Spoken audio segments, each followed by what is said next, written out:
Good evening. My name is Dan Wong. I'm the Lambert Family Professor of Social Enterprise at Columbia Business School, and I'm also a Chazen Senior Scholar at the Chazen Institute for Global Business. I couldn't be more thrilled to open this very special program of the Sir Gordon Wu Distinguished Speaker Series, hosted by the Chazen Institute and co-hosted by the Hub, Columbia Women in Business, the Retail and Luxury Goods Club, and the Southeast Asian Business Association. The Chazen Institute serves as the interdisciplinary hub for global business knowledge at Columbia Business School, and tonight's forum is the culmination of two of the Chazen Institute's most notable programs on China and broader Asia: the Sir Gordon Wu Distinguished Speaker Forum and the Lulu C. Wong Asian Leadership Program. For those of you who don't know, the Wu Forum is a continuing series focusing on the academic study and professional understanding of China's economy and business practices. The Lulu C. Wong Asian Leadership Program brings senior Asian business executives to Columbia Business School for a period of residence to foster dialogue and exchange with our community. One additional note, tonight's event is part of the Phillips Pathway for Inclusive Leadership.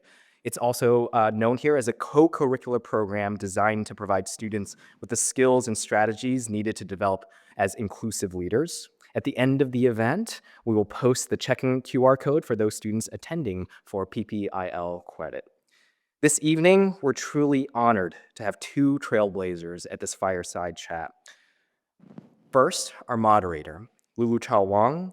She is one of the world's most influential women in the financial world and philanthropy. Lulu has been a pioneer on Wall Street throughout her distinguished career, a staunch advocate of investing in women and women's education, and a model mentor and philanthropist. All of this is underscored by her public service, long support of institutions and causes that are deeply meaningful to her, and importantly, her generosity of heart, time, and energy. Lulu is the CEO and chair of Tupelo Capital Management, which she founded in 1998. She actively serves or has served on the boards of the Metropolitan Museum of Art, Rockefeller University, the Asia Society here at Columbia Business School, and she is also on the Chazen Institute's Global Advisory Board. Lulu earned her MBA from CBS and a BA in English Literature from Wellesley College. Let me also say that Lulu has been especially important to me personally during my time at Columbia Business School, offering her views, connections, and support on a number of initiatives that I've been involved in. It's a relationship that I cherish, and it's a distinct privilege to get to make the introductory remarks tonight at the Wu Forum. Second, we are also deeply honored to welcome tonight's featured speaker, Josie Cruz Natori, whose story embodies creativity, courage, and an extraordinary journey. Josie joins a long list of prominent Lulu C. Wong Asian leaders, including Daniel Xu, a co-founder of Tencent, Ma Weihua, former chairman of China Merchants Bank, Alice Chen, CEO of 99 Ranch, Christina Zhu, CEO of Walmart China, and Ida Liu, former global head of Citi Private Bank. Now, many of you in this room know Josie as the visionary leader behind her iconic fashion brand, a label that beautifully bridges East and West and celebrates her Filipino heritage. But what makes Josie's story so inspiring is how many worlds she's moved through. You might not know, for example, that from a child prodigy performing piano concertos with the Manila Philharmonic at age 9 to breaking barriers on Wall Street as the first female VP of investment banking at Merrill Lynch, and then taking a leap of faith to start her own business from her living room floor. Nearly 5 decades later, the Natori company has been a global lifestyle brand, still rooted in the craftsmanship and the spirit of the Philippines, and proudly Asian-focused, Asian-owned, and Asian-led. Let me also just say that I can't directly relate to the Natori company in the most obvious way, given that the primary apparel categories I learned in my research are high-end women's nightwear, loungewear, and lingerie. But I can relate to Josie's experiences. As an immigrant myself, and who constantly finds himself managing tensions and synthesizing ideas that span cultural boundaries, I identify a lot with Josie.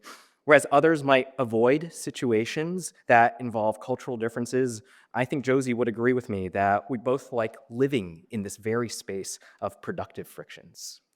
Beyond fashion, Josie has been a tireless advocate for the arts and philanthropy, serving on the boards of the Asian Cultural Council, the Orchestra of St. Luke's, and the Statue of Liberty Ellis Island Foundation, all while maintaining a deep connection to her home country and her heritage.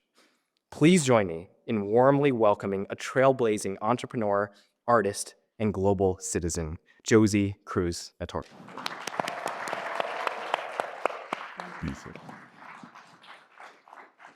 Thank you, Dan, for such a warm introduction. And I expect to see you wearing one of Josie's outfits later on.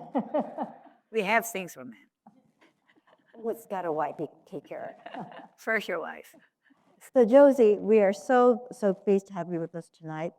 And as Dan has mentioned, you come from many different places, and your success draws from different experiences, which is particularly pertinent to our students here tonight, because when you're young and you're talented and you got a CBS degree, there are a lot of things out there to pursue.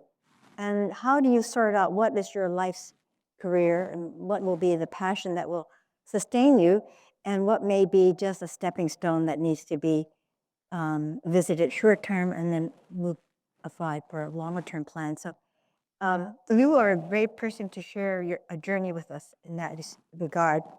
And we know that you have musical talent.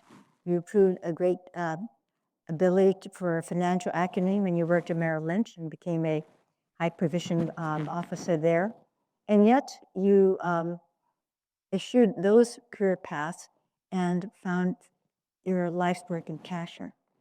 And so maybe you can tell us a little bit, how do you sort out when you have many talents and you have many opportunities, how do you decide what is really the path you want to be on? First, thank you so much for having me. Thank you for your wonderful introduction. But I have to confess to you that I should be the one interviewing. I have been admiring her from long distance for decades. And it's only what know of her and what she did. It was really became friends in the last few years. And it's been really so heartwarming, but you are everything that I couldn't do. Oh, no. The financial, people say, how did you leave Wall Street? I think it's amazing to me what you've done. You're a trailblazer and a pioneer.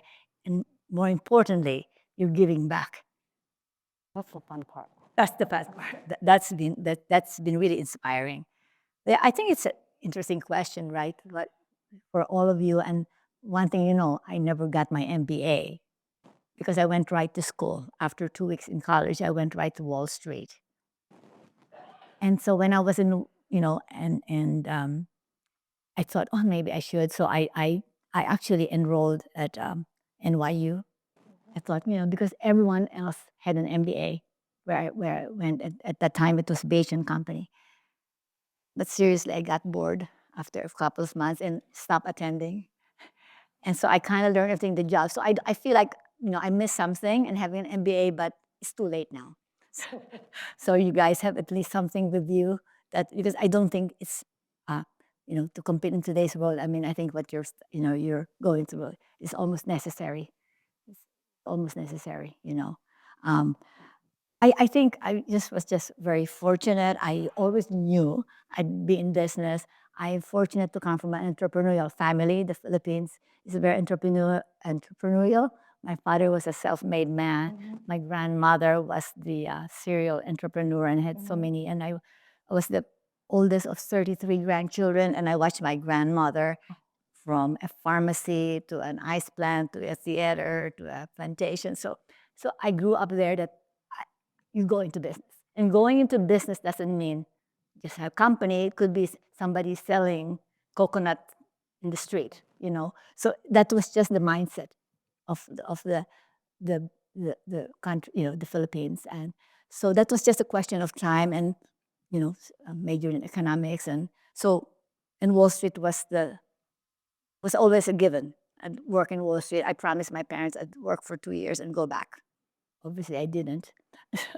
But so I think that's where I learned, and it was really amazing. I was just in the right time, the right place at the right time, and got so many opportunities and great mentors who supported me. And it was hard because everybody else had an MBA, but somehow I think through grit or just kind of working hard, and being very confident, I guess you know, it helped me a lot.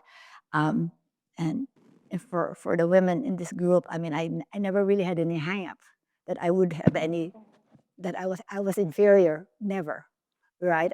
I actually felt superior in some ways, being Asian in a way. I always said that my biggest asset is being a woman, and second being an Asian. And even in Wall Street, I felt that I was different, and that to me was an asset.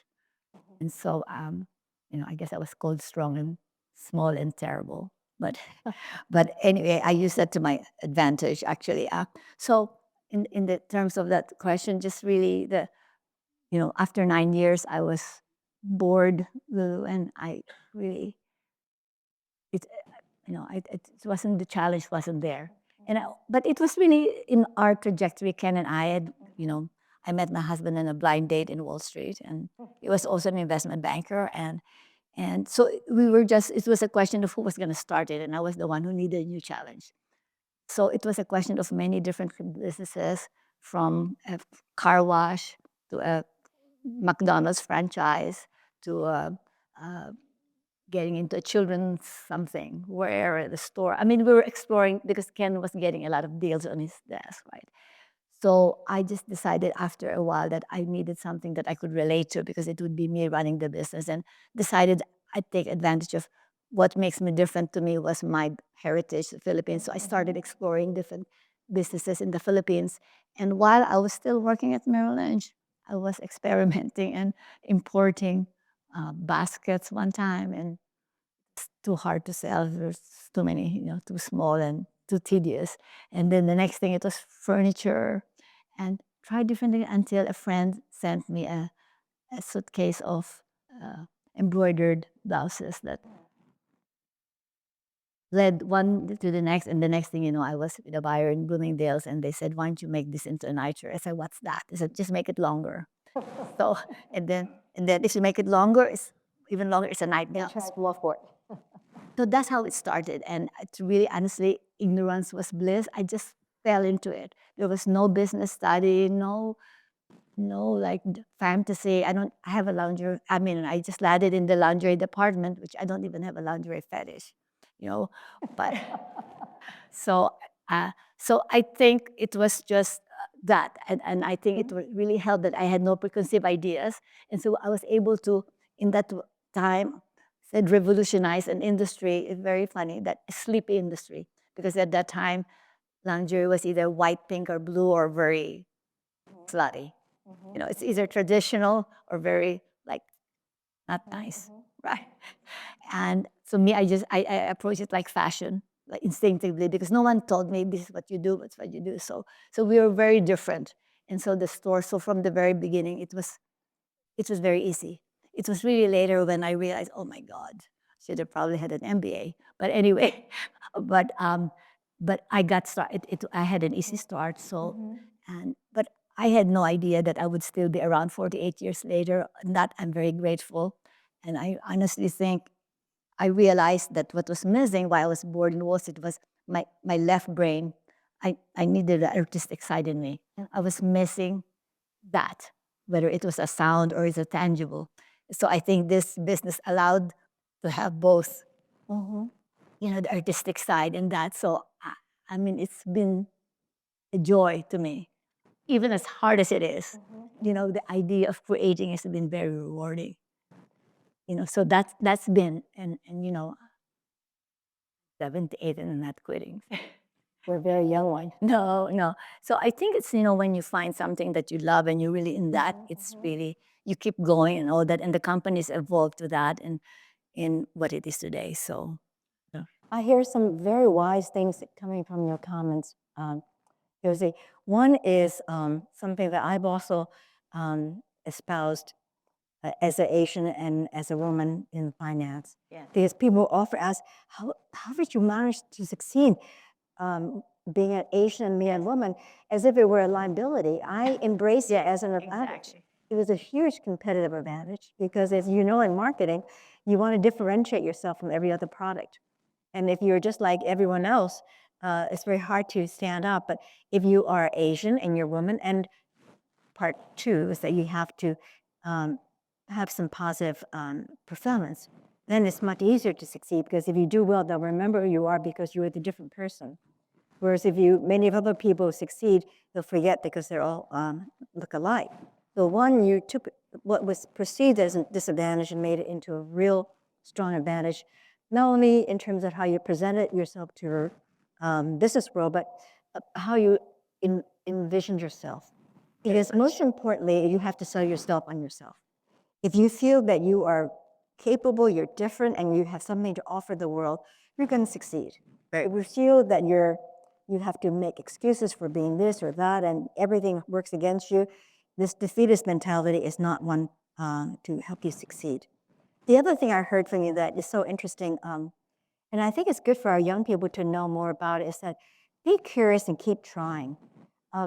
It sounded almost as if it were serendipitous that you tried car washes and fast food, and you happened upon a box of shirts that you made longer.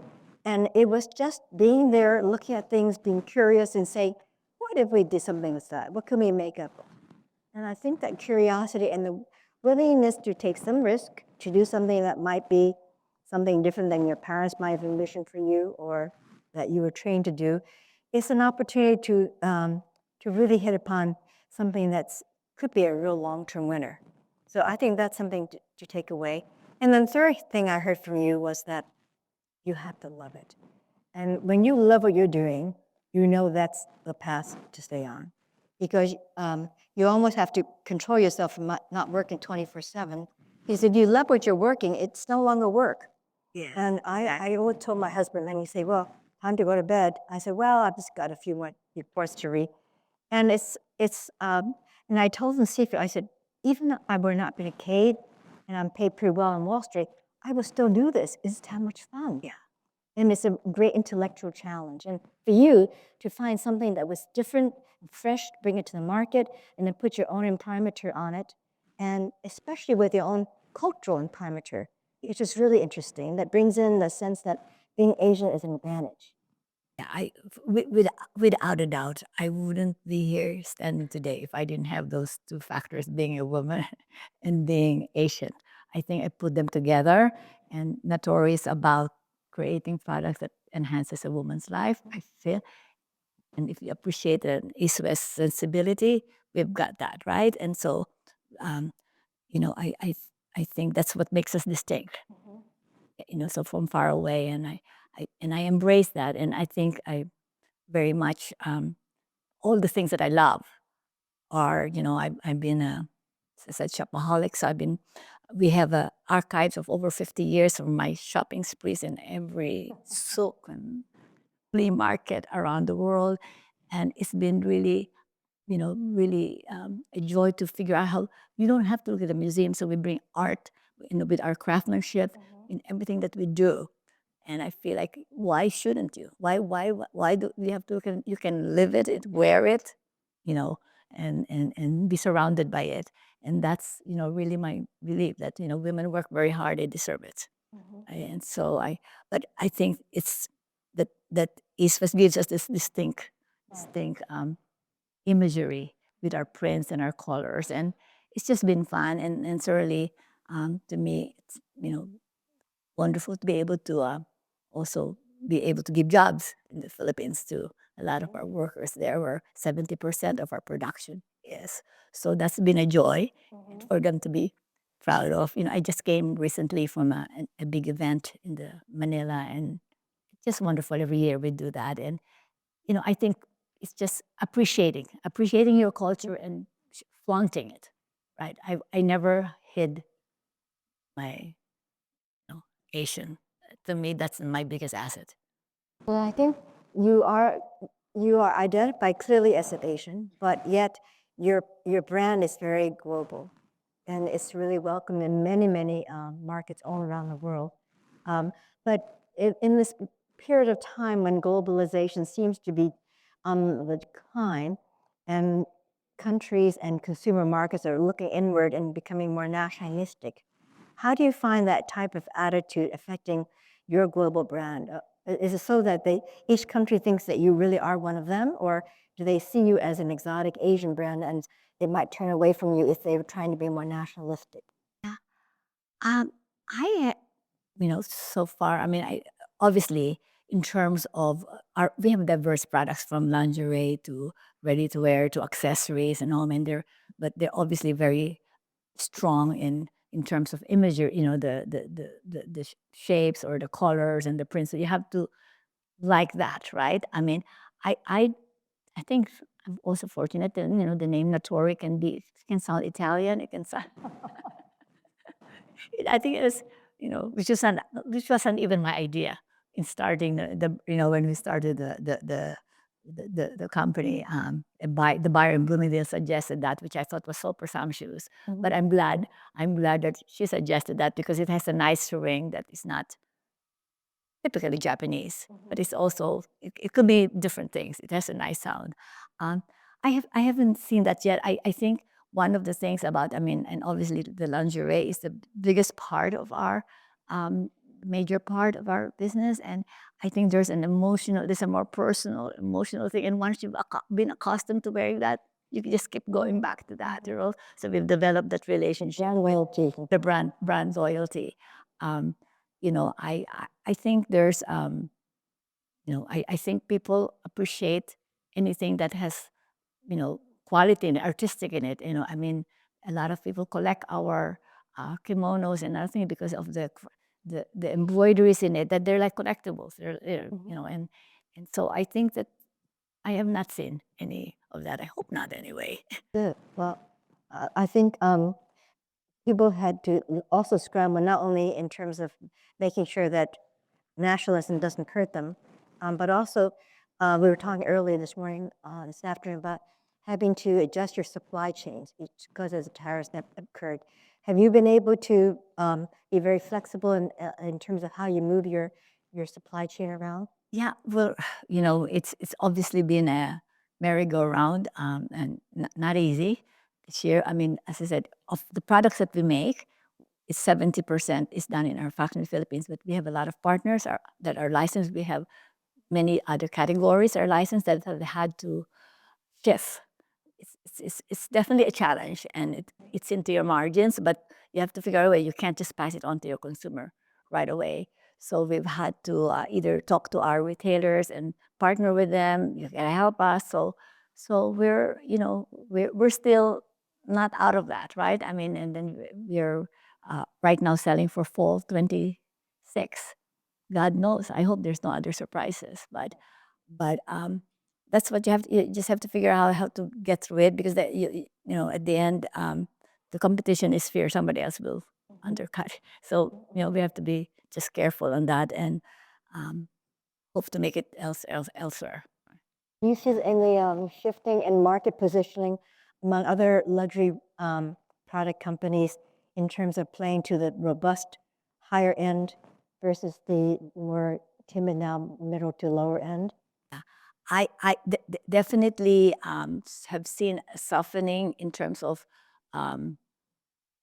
like we were saying, the baby boomers. Natori grew up in the baby boomers, right? Where shop, shop, shop. And then I think that the pandemic taught us that we don't need as much. So they're definitely buying less. As I said, we don't make anything that anybody needs except underwear, perhaps, right? So you have to make them want it. So we work so hard. You can't imagine the amount of work we do. Great. It's really creating art. It's and we obsess on every detail to make sure. So to me, it's really just trying to understand that consumer, how to compel them to want to buy. And so It's not just the marketing. At the end of the day, the product has to be right. You can market all you want. If the product is not right at the end, you won't get them to come back. So we spend a lot of time with that and our imagery just to make them want us, right? So I mean, marketing clearly is so important today.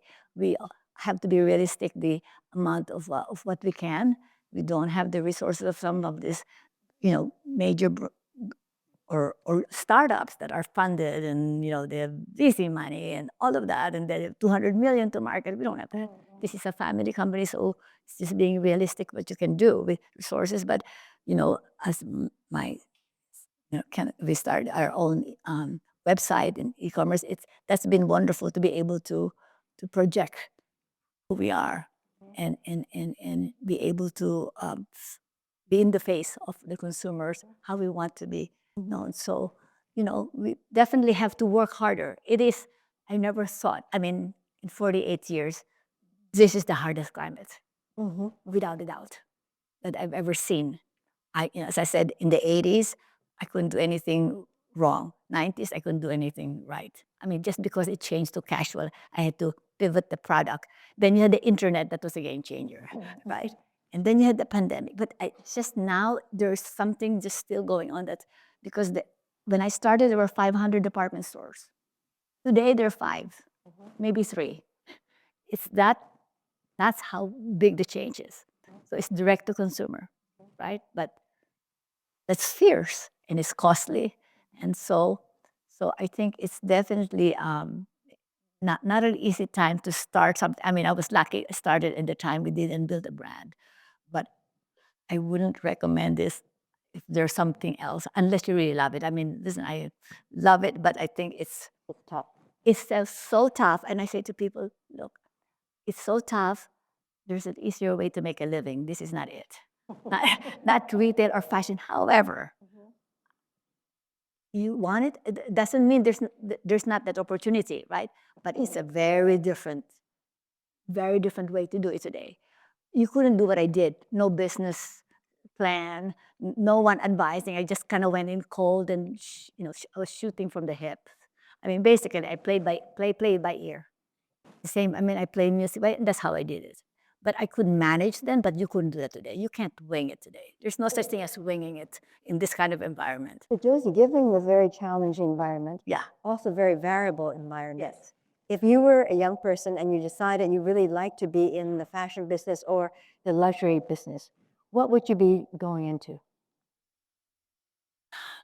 First of all, I mean, I talk to designers all the time who want. I mean, they still. Everyone thinks how glamorous this business is. Yeah, it is glamorous, but it is 24/7 work. It is. As I said, I don't. I mean, I am grateful. I don't think that I don't appreciate, but you know, the amount of time I've spent and money and spent all that, could have had a better return for somebody else. But I wouldn't change it because I've had such a beautiful time with it and loved it, all that. I'm just talking about the economics of it today, right?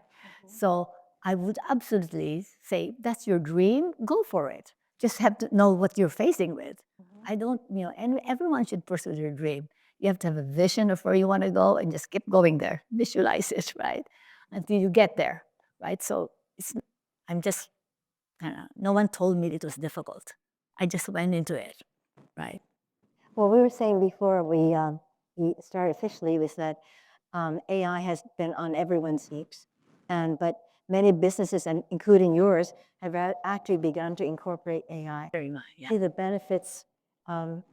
Can you tell us a little bit about how you incorporate AI into your work and what the impact has been and what are some things you worry about? Yeah. Well, first of all, I'm the most untechy person. You've done pretty well. No, but I'm addicted to my iPhone, but I don't actually use the computer. I just have the laptop for emails. But I am in awe. I'm in awe of all of this stuff that has appeared, the last, 20 years. We clearly have AI in everything that we do, whether, use it in our e-commerce, for our customer service, for, uploading images, for, just even Photoshop, just changing things. I think where else we have in it's everywhere in our the customer service. Where Christina, I You forget. have shorter design cycles now with AI? I'm sorry. Yeah. Yes, I mean, of course. I mean, in research, everyone is using. Everyone in the company is using that. But I'm sure there's more that we can be doing. We will, and I have no doubt it's going to just change the processes in all of our product development, design, and just sales. It's just actually just the research. I mean, I am addicted to ChatGPT. So that part, and one day I just said, okay, show me how, where I should, what markets I should be in this field, and it just gave me the whole thing. And I mean, it's just mind-boggling to me. So I just think that without a doubt, it's going to just change in terms of what you really need and the kind. It will not think for you, but it will at least give you facts and all of that. Then you decide, right? I have not gotten to the even to the part of, because I'm kind of an idea person. I want to say, okay, how many different ways can you do this thing or a design or a look? And I mean I use that, So I mean I think it's gonna change very much, not just our industry, but every industry.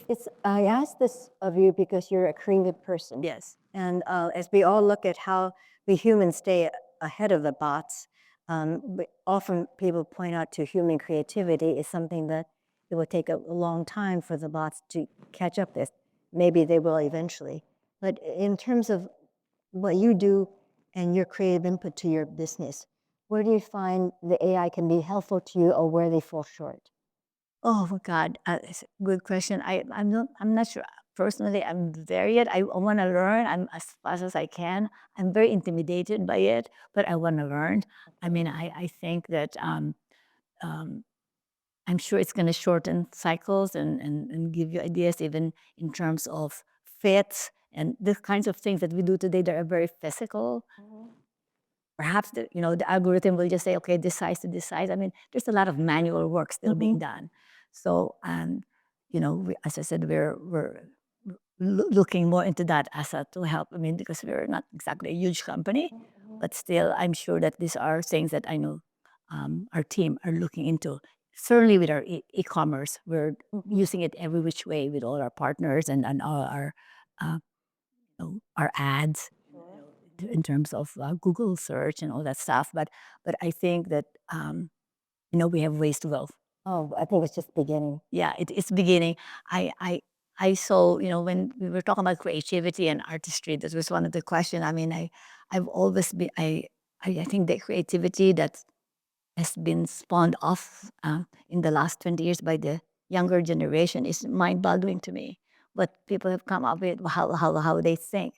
It's just a different wire that the kind, when I left Wall Street, I mean, it was more simple. I left in 77, and the kind of instruments that have now come in and the kind of financial vehicles and then all of these things with the tech, it just boggles my mind, right? And I don't have that. That's not the kind of creativity I have. No, I mean, my kind of creativity is more, you know, touch and sound and three-dimensional. But That's important. yeah, but that creativity, I mean, that the AI makes a lot more money. Well, It shows Jensen Wang.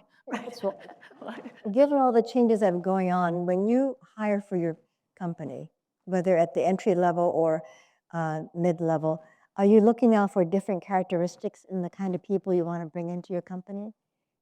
Yeah, first, we're very family oriented, small company, very entrepreneurial. We like someone who just can be nimble and be flexible. Um, Clearly, I'm so obsessed with having people who understand the new generation, right?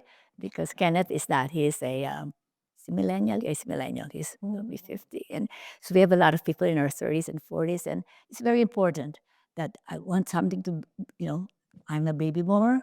We must be relevant to the next generation. So it's important having people who get that, understand that as a consumer and in terms of running the business and the kind of company, right? So I think that making sure that we have that, right? Because clearly it has to keep evolving and evolving to what the current, the next generation is going to need. So, but, we really feel strongly about, keeping it tight, and we're very hands-on, right? You have to be able to multitask. I have some people here from the company, they can tell you. they, and we like that, multitask. I mean, and You're still very entrepreneurial. Yes. everyone entrepreneurial. It's like it's their own business. Wanted to have it like it's their own business, and it's family, and we intend to keep it, stay in the family. It's interesting. We have quite a few among our student body, quite a few people who are part of family businesses. Yes. And they often can be second, third generation. Yes. And it's and much of the business formation and business employment growth in our U.S. economy has been from the family businesses. And yet we all know it's very challenging when you're working with relatives, how you can manage that and yet keep the professionalism and excellence very high. How have you been able to achieve that? I know your son Kenneth is a very important member. Yes. First, let me start when I convinced my husband to leave Wall Street. He was executive vice president at Shears and Lehman, and he was one of the on the board. I mean, he's the only Asian on the board at the time, and convinced him. And but it was very clear that I was running. I mean, he was chairman, and I was CEO, but I knew what we needed, right? So he kind of helped in terms of the finance, what I was expanding on the products and all of that. But it was very clear that if something had to give, our marriage is more important. The business had to give, because there were many. We were interviewed in many. I remember that because there were several other couples who were also in business before, and several of them closed, divorce, right? But that was always very clear to Ken and I. And also Ken was more in the background. He didn't really want he was more of a deal person. So that in that way it worked. We had two desks in the same office, right? So, but we had different functions. Exactly.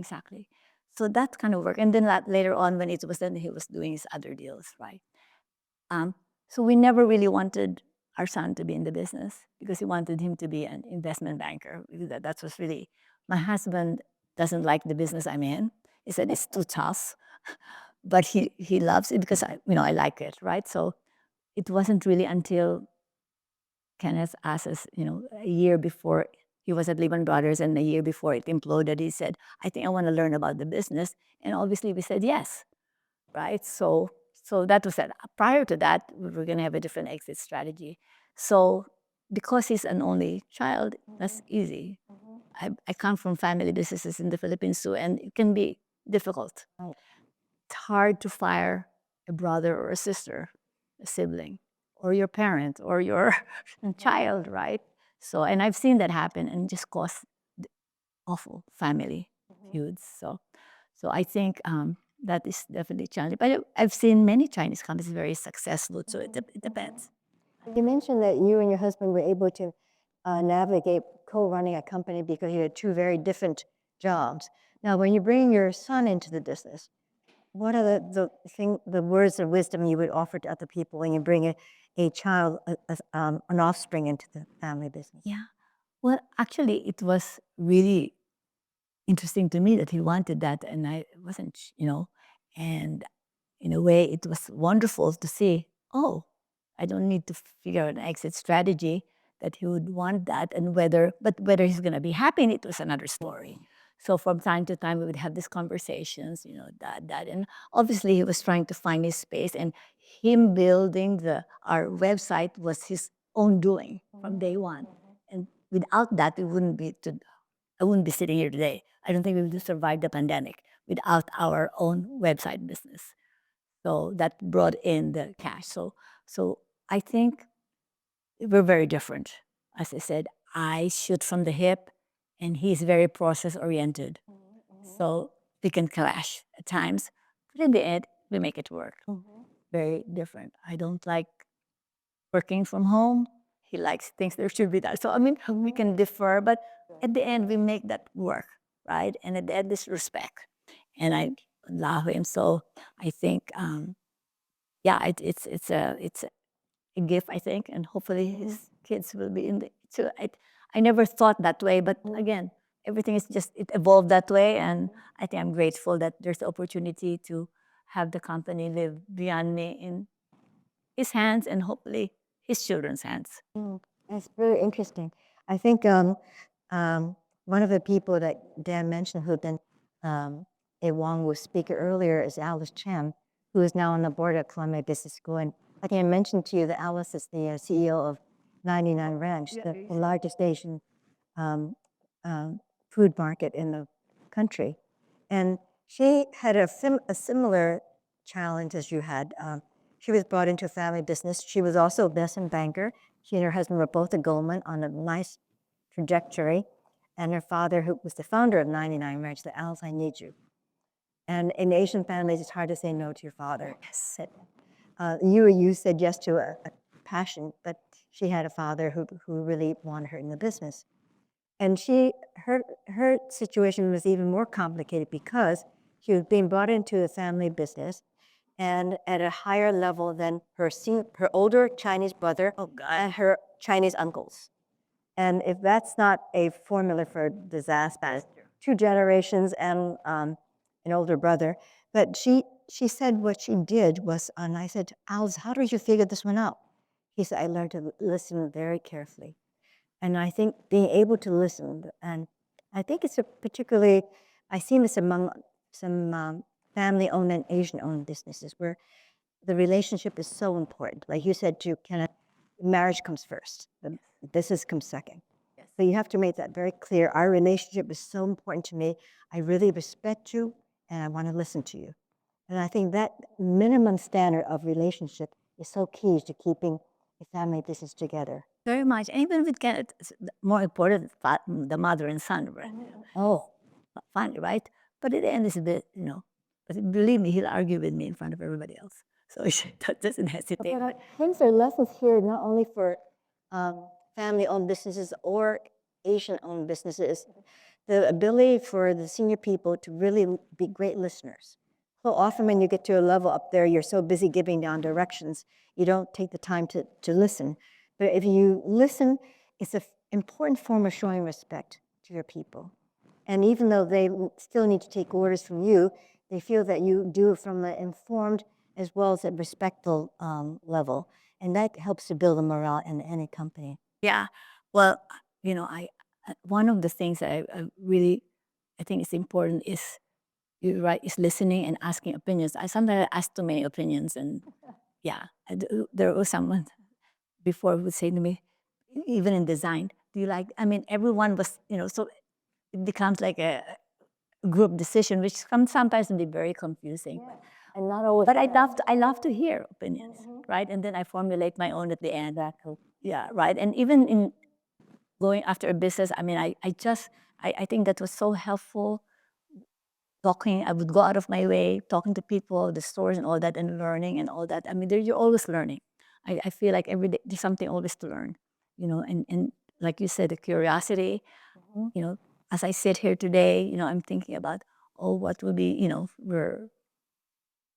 the initiative. I mean, it's constantly just figuring out a new way. The innovation, we're talking about that constantly. That to me is like, and I think it's honestly one of the things that has helped me is the musician in me, right? The musician, you never play a note ever the same, ever. So we never play it twice. You're always looking for a new sound. You're always trying to have a new variation. And you're always like searching for something, a new way of doing it. And I think that's what's kept that going. And I think if you can keep going and curious and change it, and you never get bored. I think you just described the kind of person that will do very well in an AI-dominated world. Really? But I think the bots are only as good as what you input and program them. But only as the human being can look around, search and question and wonder and challenge. Interest. And I think it's something that we really need to encourage our young people to also look for in those characteristics when you're offering jobs to young people, to find a mindset that is always challenging and looking for what's wrong with this picture, how can I make it better, rather than just fitting in the status quo, because I think the boss will create a very comfortable, standardized way of doing things for us. But I think we need to keep challenging them and challenging ourselves to excel. Interesting. You asking to in terms of what I look for. I mean, I love passion. Okay, honestly, I love, so we can express we have passion, right? And I can tell, when we hire a person from the day one, whether they're gonna work or not. Exactly. Yeah. So I think having passion in what, you're doing in that, and just that eagerness, I just an entrepreneur. Yeah, an entrepreneur, because I think that kind of not I don't want a corporate worker. I want somebody who's like it's their own business. Well, that's very good advice for all of you. And I know for those who are graduating soon and doing the job search, it's a tough market out there. And so often I hear employers saying, well, I don't really need to have as many entry-level jobs anymore because I can have so much of it done by AI. But at the same time, they're looking for someone who's going to come in and actually challenge what the bot is offering and offer another point of view. And it might seem very bold for a young person to do that, but I think in your interviews with employers, try to present something that is not status quo, because that is the human element that's going to allow you to succeed. And if you can pull it off, really differentiate yourself from other people. Yeah, I'm wondering how many here want their own businesses. Oh, good. Interesting. Yeah. Yeah, because I think honestly, there's more opportunities here for all kinds of new businesses. I mean, when I think about when I started, and then all of a sudden you have Rent a Runway, you've got the Real, you have, I don't know, just even all of this, all of these apps that create a new business, whether it's Uber or whether it's I was, childcare type of business that they, I forget what her name, Sheila Merced. Just there's just so many different, because of the whole internet and the whole AI. I think that you're able to have so many new ideas for new businesses that one would never have thought about 50 years ago. So I feel like the opportunity is there, but just different today, because I think there are more tools today. Actually, there's more tools today. I just did it the traditional way. Right? But I mean, I think today it would be just interesting. Somebody starting a business today, it's just a different headset, I think. Well, I think I'm very positive about the outlook for entrepreneurs, because Yes. even if you're looking for a job, the larger firms are all laying off, or the status quo. It's really the new job formation is coming from the entrepreneurial sector of the economy. True. And I think that's an opportunity for young people to take the skills you learned at Columbia Business School, but when you're working for a smaller a startup where they really want someone who can do 5 different things and not just go in and be a specialist, so you very quickly can learn how to run a business, but you have the flexibility to try your skills in different areas, whether it's the marketing, the finance, the planning, operations. And bring to each function a fresh new way of doing things, because I do think the world is changing and very much welcomes an innovative idea of how things should be done. So many reinventions of old functions are going to be happening. And it'll be this is where I see the opportunity within AI. Yeah. There are many threats within AI. It could take away a lot of things from us, but it can also open the doors to do things that will allow us to excel as human beings. Yeah. I'm on one hand, I said, oh my God. I'm glad I got through it without having to deal with AI.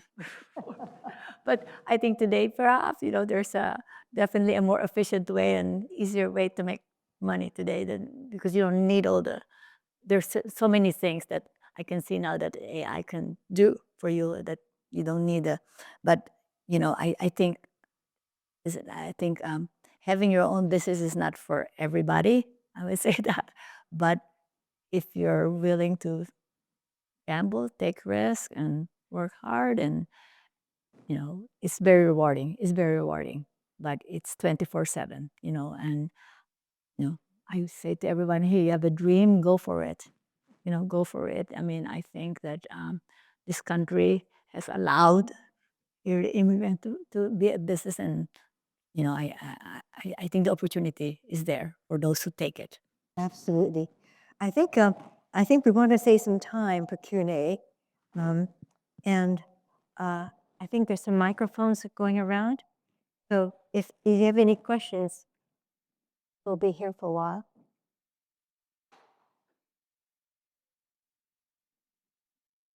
Hello. I really appreciated your story and career journey. I was wondering if you could talk a little bit about how the regional mix of your customer base has changed over time. You referenced the boomers, um, and when I think about baby boomers, my parents being them, I think about American consumers.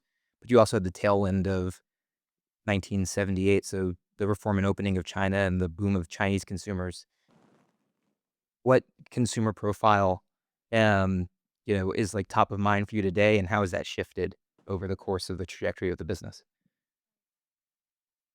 I think that the one thing I would say that was fortunate, that even though it was of Asian heritage, the visible, the print, the colors, I think the appeal of Natori is to women, period, no matter what country you're from, because it's very much and more emotional. I mean, the fact that we started in the, you know, it's a feel good. I work hard, I deserve it. I don't need it, but it makes me feel good. It's comfortable. It makes me feel glamorous. It makes me feel feminine, and so I, I mean, I think that that that is kind of state. I'm sorry. I don't want to mislead the question. You were asking whether the Customers change. customers change. So the question is, that was the baby boomers that I was yes, very much so. And so through the years, fortunately our Natori quality lasts so much. I mean, I have people say, I have this thing from 34 years ago and I still have it. It's in my drawer. I said, I wish it would just self-destruct so they can buy a new one. They keep their ratty old robe, or you would be surprised what they keep even in underwear. How but the returns, we do make pantyhose, but I mean, the other things, they just, difficult to destroy. They're just, but I, I think it's just in terms of consumer, the younger generation, it's just a different mindset, right? Where, they, just to give you what we've had to adjust, that before, almost 48 years ago, there was clothes that in the department store, there was after 5, there's daytime dressing, there's evening dressing, there's today that's not the way women think. You want versatile, you want something that works for you for day to night. So we've had to kind of change and evolve in that. And the good part is that Natori has always been that. We've always been about clothing. I never, as I said, I never even knew what the laundry department consisted of. So we were always making clothes. It just happened to start in the laundry department. We were able to make big noise there and revolutionize an industry at the time.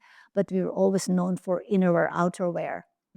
So people have been wearing our pajamas and kaftans out for the longest time, and slip dresses. I've had pictures of people getting married in them, concerts here, this and that. But I've had to just make sure that I can kind of be able to get that just outside of the lingerie department too, right? So offer that up in other departments, which not has been the easiest road, but that's where we are. So we established our whole more ready-to-wear collections that are definitely just all going out. So we just had to, I think, understand honestly, it's listening to the consumer, what she's looking for and when and what, you know, that. And I think that we've just had to always navigate, and it's listening to to the stores. But today, having our own website is really a faster way. We're able to really know quicker, right? What's going on and how it's responding. So, I don't know that answers your question. Is that okay?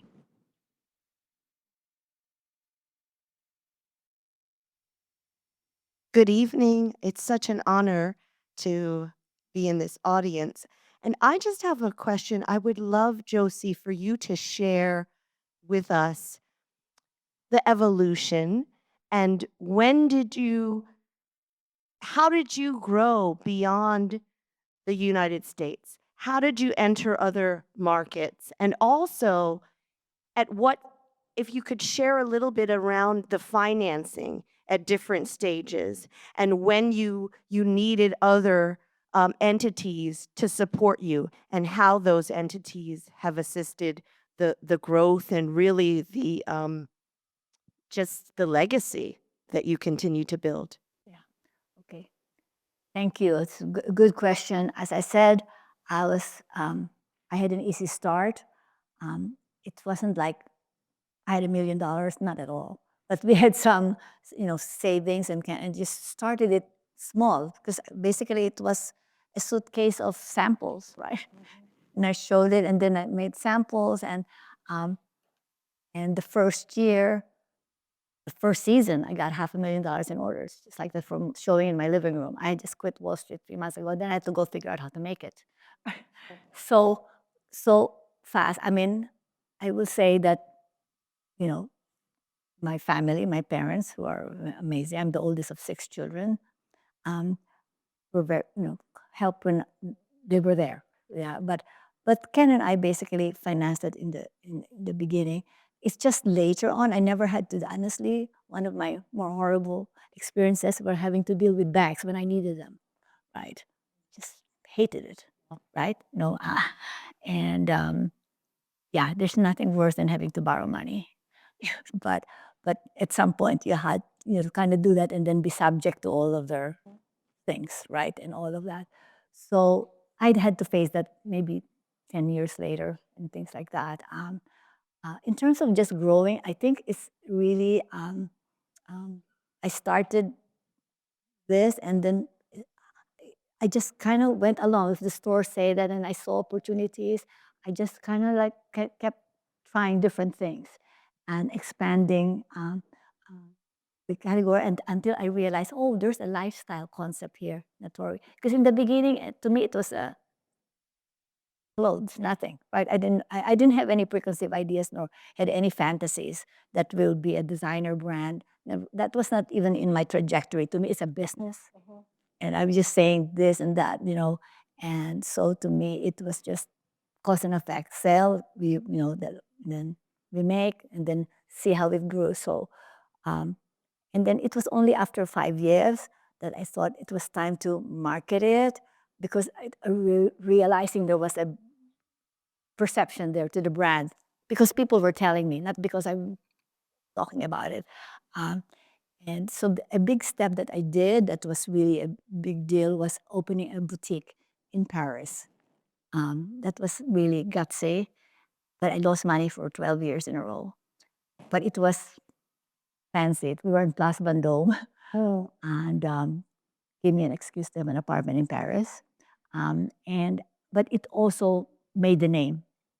It wasn't really expensive. I have to tell you I think I forget what the rent was at the time, but because of that, we got a boutique in Bloomingdale's, a boutique in Bergdorf, and then the global thing. We had I was working out of the apartment, and we sold to 500 boutiques around the country and all the department stores, and that was really wonderful and opening up that world. We did close it after the Gulf War because we were getting payments. It was very difficult running after that, and decided to do things back to New York. But at least it opened that world. I mean, we are very saying earlier, still underpenetrated in Europe, and we just got started again. We just had to be realistic, but I think, we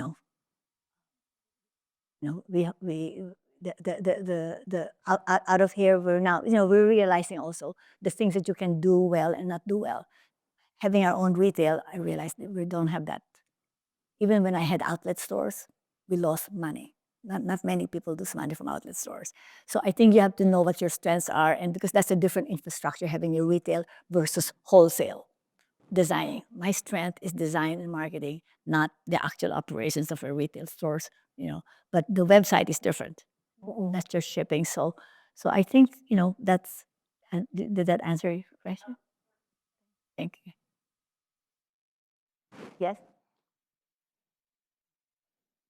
I'm curious about your experience around mentorship, and both in terms of the mentorship that you've received over the years and also the mentorship that you're now very kindly giving back to the community. With respect to the first question, I'm really keen to hear your experience about some well-meaning advice that you received from when you were younger, Yes. and on your way to success. Advice that's well-meaning, that in your gut you really believed was not the right fit for you, and how you navigated issues surrounding those. I'm sorry, the last one, an advice I got that wasn't right? You said? Yeah, so an advice that you Did I get received. an advice that wasn't right? Yeah, so a well-meaning advice that you knew was not the right fit, and how you navigated your decisions along those. I have to think that because I got a lot of advice that are right. I have to think about what advice I got that wasn't right. Um, Take it easy. yeah, no, no, because I was very fortunate. First of all, my father was really, learned a lot of truisms from him, right? You know, willing to make mistakes, take risks, and what will be, right? And you have to work hard. And if you have a crisis, you have to look at it as two things: tragedy or opportunity. It's always an opportunity. Positive, being positive all the time. I never regret anything. I don't, even when I've closed business up and down. I mean, I remember shattering a division to 3 million. And no, because it's something good comes out of everything. So I believe in that. And I'm sorry, I'm telling you the good advice. The one good advice I will tell you, that every one of you, that everything in life connects. This is from my piano teacher, like these hands connect. I'm telling you that everything in your life, and I really believe that. And so one thing leads to the next, and you'll see that when you look back, you say, oh wow, that connected and all of that. So in terms of but in terms of a bad advice, um, well, yes, these outlet stores. Sorry, I hired someone who says, I will do after, the business. So we ended up with 7, 8 outlet stores around the country. And you know what I was doing? And I remember one outlet, we were paying payroll that didn't exist, right? And all that. So anyway, you can't, and running a business from afar and all of that. I mean, I did that with Paris, but that was small compared to this outlet. That was really bad. That was bad. I followed, I heard, because I thought, oh, wow, that's great. He has the expertise. Forget it. Lesson learned. So lesson learned. India, what? Yes. Pink shirt? Hi, Josie, Patrick. Can you share a little bit how Natori is managing through these tumultuous times with tariffs, supply chain? I mean, we're all kind of in the same boat here. Understanding that it changes almost daily. How has Natori approached it? Yeah.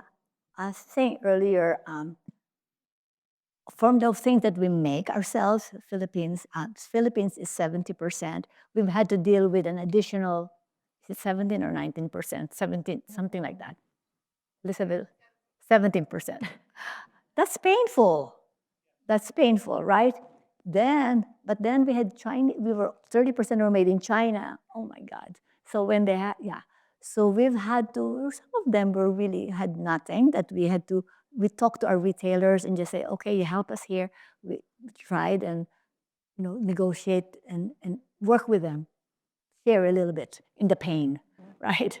And then, but then it's, this year. So that's for us. So we just have to settle, honestly, this year going to have lower margins, right? Which is painful because their expenses didn't go down, it went up.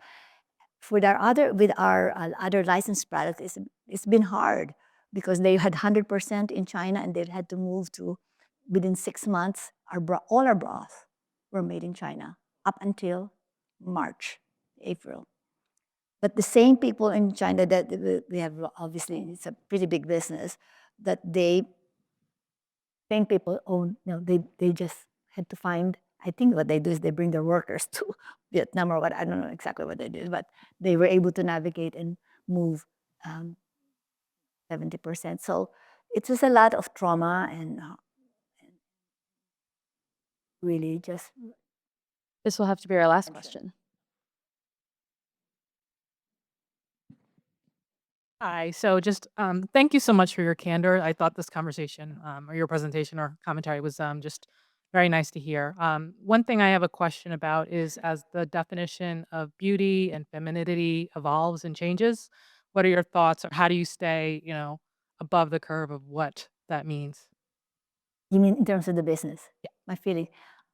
I think one thing I'm really very proud of is Natori. I mean, I think I lift up women, right? I mean, I believe that.